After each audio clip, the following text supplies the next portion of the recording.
परमात्मा के पाने का, यानी इस जेल से छूटने का ये एक साधन है, एक तरीका है, एक प्रोसीजर है।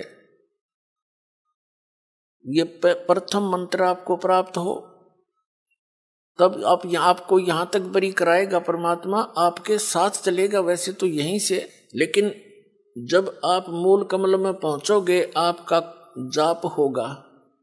ये प्रथम मंत्र में जो आप जाप करते हो मूल कमल का किलियम, तो वो परमात्मा आपसे पहले यहां तक तो आपको क्लियर कराए पाओगा, आपका डेबिट क्रेडिट साफ करके, और आपके वहां अकाउंट यहां तक तो ऑटोमेटिकली आप साफ मिलोगे। फिर त्रिकुटी में जाकर बात बिगड़ती है। वहां एक बहुत बड़ा मेला भरता है, वहां पर बहुत भयंकर स्थान है वो अनजान व्यक्ति के लिए।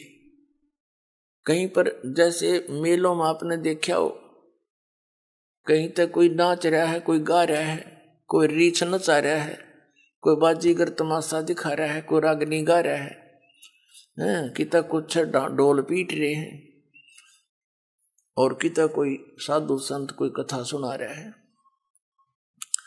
तो त्रिकुटी पर जाकर के बहुत बड़ा विशाल स्थान है वो, वहां पर ये काल नीचे के जो संत हैं नकली उसने भेज रखे हैं, ये इनके रूप धारण करके अलग अलग मंच बनाकर वहां सत्संग कर रहा होगा, और कहीं नाच रहे हैं, कहीं गा रहे हैं, कहीं पंक्तियां लगी हैं धर्मराज के दरबार में जाने के लिए। तो वहां यदि परमात्मा आपके साथ नहीं होंगे तो आप विचलित हो जाओगे, और उस समय परमात्मा आपकी बाजू हाथ पकड़ेगा, जैसे बालक का उंगली पकड़ लिया करे माता पिता, कहीं मेले में रड़ ना जाइयो, गुम ना हो जाए, यहाँ पर ऐसे साथ ले जाएगा। अब बच्चा भीड़ के अंदर कहीं भी कोई आकर्षक वस्तु देखता है, पिता का हाथ छुड़ा कर उसकी तरफ भाग जाता है, पिता को ध्यान नहीं रहे तो मेले में गुम हो जाता है। तो वहां ऐसी स्थिति है। तो क्या बताया है कि जब प्रथम मंत्र आपको दिया जाएगा तो ये यहां तक की कैद आपकी मुक्त हो जाएगी, कंठ कमल तक, इनसे यहां तक बरी हो जाओगे आप इन 5 मंत्रों से। इसके साथ साथ जो 2 नामों की जो धन है आपका, वो आपको अलग से मिलेगा, आपके सतलोक जाने वाली कमाई में वो सहयोगी होगा, क्योंकि वो उस परम पिता का जाप है। इसलिए उस सारनाम की जो आपको मिलता है लेट, उसकी कुछ पूर्ति ये 2 मंत्र करते रहते हैं साथ के साथ, क्योंकि डॉक्टर को पता होता है कौन सी औषधि इस रोग में रोग काटने की है, कौन सी इसके बॉडी को सपोर्ट देने की है। तो कंप्लीट कोर्स डॉक्टर ही जानता है जो वेल नोन होता है।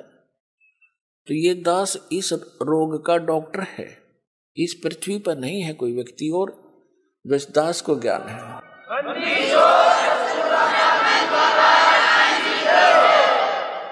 जब आप त्रिकुटी पर पहुंचोगे तो वहां आपको इस दास के रूप में परमात्मा मिलेंगे। तो उस जैसे हमने सबसे पहले पति भर्ता पद पर आना पड़ेगा, वैसे तो इस ज्ञान के आधार से दास ऐसा आपको दृढ़ कर देगा, दूसरे संतों की आपने बात भी नहीं सुहावेगी, क्योंकि उनके पास अध्यात्म ज्ञान नहीं है, अटपट है। तो उस त्रिकुटी के उस मेले में वह कई सत्संग भी कर रहे होंगे, आप उधर देखो भी कोई ना कि ये तो बांडे हैं नींद में, इनका पास कुछ नहीं है।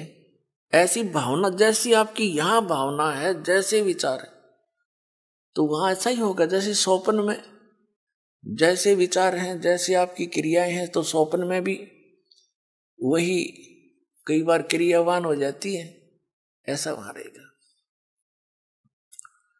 तो जैसे आप जी ने दास दिखाई देगा, आप दौड़े दौड़े जाओगे, गुरु जी वो खड़े चलो चलो सारे और भी भाई बहन जो साथ होंगे सबको कहो कि चलो वो खड़े गुरु जी सामने, वहां देखो। जैसे अब आपका भाव बना है वैसे तो स्वभाव है साथ श्रद्धालु का। ये नकली गुरु भी दिखाई देते हैं, उनके ऊपर भी ऐसे ही झूम जाते। एक हीरो हीरोइन दिख जाती है तो वहां भी झूम जाते। ये तो स्वभाव है इस मन का, इस जीव का।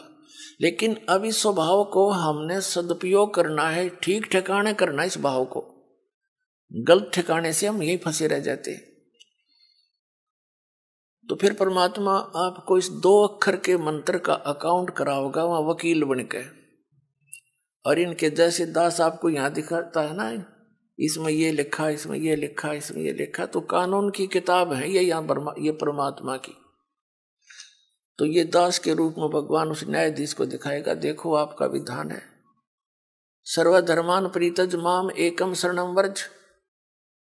और आपका मंत्र है आपके यहाँ के भगवान का 8वें अध्याय के 13वें श्लोक में गीता जी में, ओम इति एकाक्षरम ब्रह्म व्यवहार माम अनुसमरण यह प्रियाति तन तन देह सयाति परमाम गति।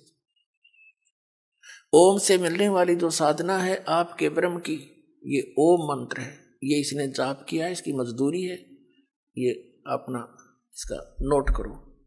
फिर ये 500 यज्ञ जो आप यहां करते हैं, इन 500 यज्ञ का अकाउंट भी इसी को देना होगा। वो सारे के सारे तैयार करके कागज तैयार रखेगा भगवान, उसके दरबार में जमा करा देगा। फिर कहेगा कि ये ओम नाम का जाप आपकी कमाई है, रुको, बाकी इसका अकाउंट क्लियर करो। 2 मिनट में साफ मिलेगा आपका। क्योंकि गुरु आपको यहां से लेकर और सतलोक तक आपके साथ रहेगा, यानी परमात्मा रहेगा इस दास के रूप में।